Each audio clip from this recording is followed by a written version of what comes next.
Bem, espero que esteja tudo bem com vocês. Hoje vou falar sobre modelos atômicos e característica dos átomos, né? Nesta aula nós iremos falar um pouco sobre Demócrito, Leucípio, falar um pouco das ideias de Demócrito e Leucípio sobre o átomo, falar um pouco também aí quando Aristóteles rejeita o conceito de átomo de Demócrito, e logo em seguida com a atualização do modelo com John Dalton. Sendo assim, iremos iniciar com a seguinte maneira: a evolução dos modelos atômicos.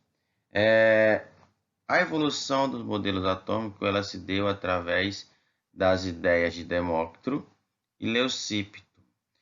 Demócrito e Leucípio eles eram filósofos gregos que viveram entre o século IV e o século V a.C. Eles tiveram a ideia sobre o conceito de átomo, né? Eles foram um dos primeiros a pensar sobre a ideia do átomo. E aí, o que eles acreditavam? Que o universo ele seria constituído por partículas indivisíveis. Daí a palavra átomo em grego, ela significa indivisível ou sem partes, né?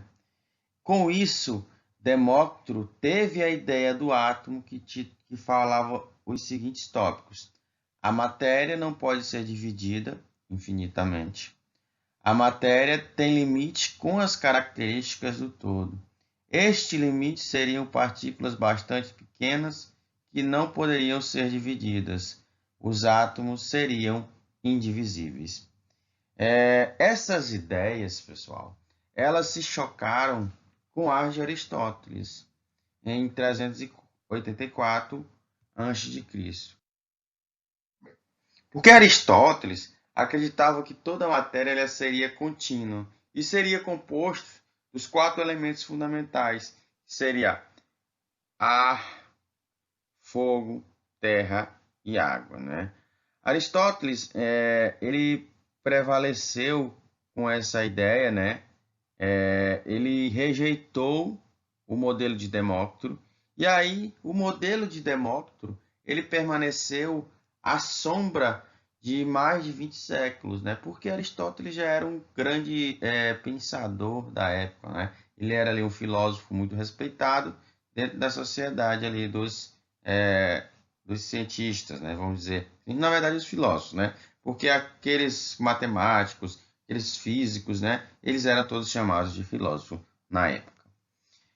Com isso, veio novas ideias, né? Através assim das ideias de Demócrito, né?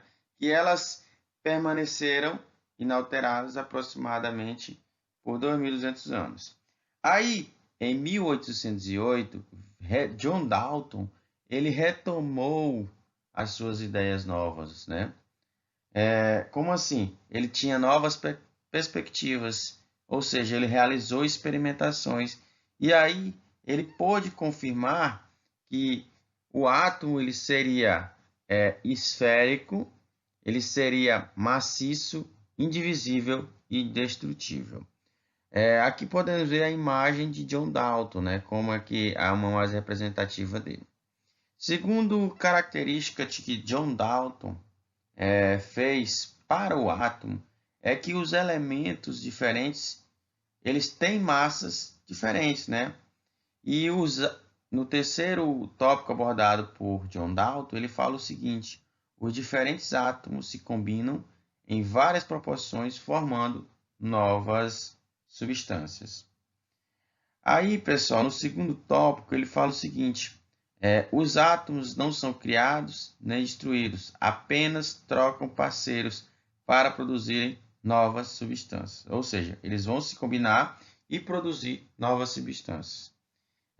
Só para recapitular, o átomo ele é esférico, maciço, indivisível e indestrutível, né?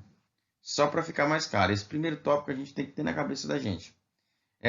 Mas esse modelo de John Dalton, ele apresentava alguns problemas, né? Ele não conseguia explicar a eletricidade e nem a radioatividade. E esse modelo de John Dalton, ele ficou conhecido como bola de bilhar. Por quê? Por causa que ele seria esférico, maciço e indestrutível. Sendo assim, pessoal, podemos resumir que o modelo de Dalton ele é chamado modelo bola de bilhar. Ele é indestrutível, ele é maciço, esférico, ele é a menor parte da matéria, né? Por que menor parte da matéria? Quando fala menor parte da matéria, é porque você pode rasgar, por exemplo, você pode rasgar uma folha de papel e deixar ela em pequenos pedaços, até deixar na menor parte da matéria. Por isso, temos aí alguns conceitos, né, sobre lei de conservação das massas, né? Alguns conceitos importantes, que é uma composição aí definida. A massa das reações químicas ela é conservada. Cada átomo ele tem sua própria característica, né? Só voltando aqui, quando eu falo que a massa das reações químicas ela é conservada, porque eu tenho um determinado reagente e esse reagente ele vai se combinar para formar os meus produtos. Ou seja, a massa do reagente é igual à do produto. Eu tenho carbono aqui, ó, reagindo com oxigênio formando CO, monóxido de carbono. E aqui eu tenho 3 gramas desse lado e 4 gramas desse lado. 3 mais 4, 7. Na formação do meu produto, eu vejo a combinação do carbono e o oxigênio, eu também tenho 7 gramas. Aqui do mesmo jeito, pessoal, eu tenho 5 aqui e 5, 4 aqui e 7 aqui e 2 aqui, vai dar a mesma quantidade de massa. Da mesma maneira aqui, pessoal, ó, também vou ter 11 gramas. 3 mais 8, 11. Então, eu tenho 11 gramas desse lado, né? Só voltando ao tópico, cada átomo ele tem sua própria característica. Os átomos eles vão se rearranjar e vão permanecer inalterados durante a reação química, né?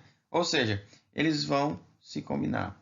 E aí veio algumas ideias muito importantes para a contribuição da evolução desse modelo, né?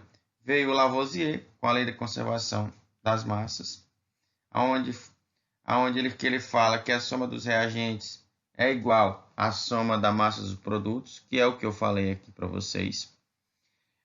Tenho aí a lei das proporções definidas, que foi feita por Proust. Ele fala o seguinte, que a razão entre as massas dos elementos que formam um composto, ela vai ser sempre a mesma.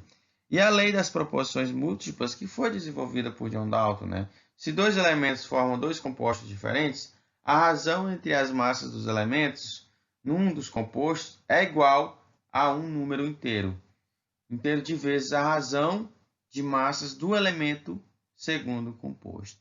Bom, pessoal, sendo assim, essas foram algumas das contribuições feitas por Lavoisier, Proust e Dalton, né, que ajudou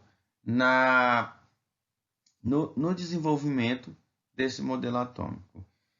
Com isso, eu encerro aqui essa parte, onde eu falei de Demócrito, Leucipto e Aristóteles e John Dalton, onde eu falo que no modelo atômico dele ele fala que é esférico, maciço, indestrutível e indivisível. Termino aqui essa aula, espero que vocês assistam. Na próxima aula eu vou falar sobre o modelo de J.J. Thomson e falar da descoberta do elétron, como é que foi que isso aconteceu, para a gente continuar na nossa parte 2 de modelos atômicos e características dos átomos. Muito obrigado. Se gostarem da aula, deixe o seu like aí para ajudar na divulgação do nosso canal, pessoal. Valeu!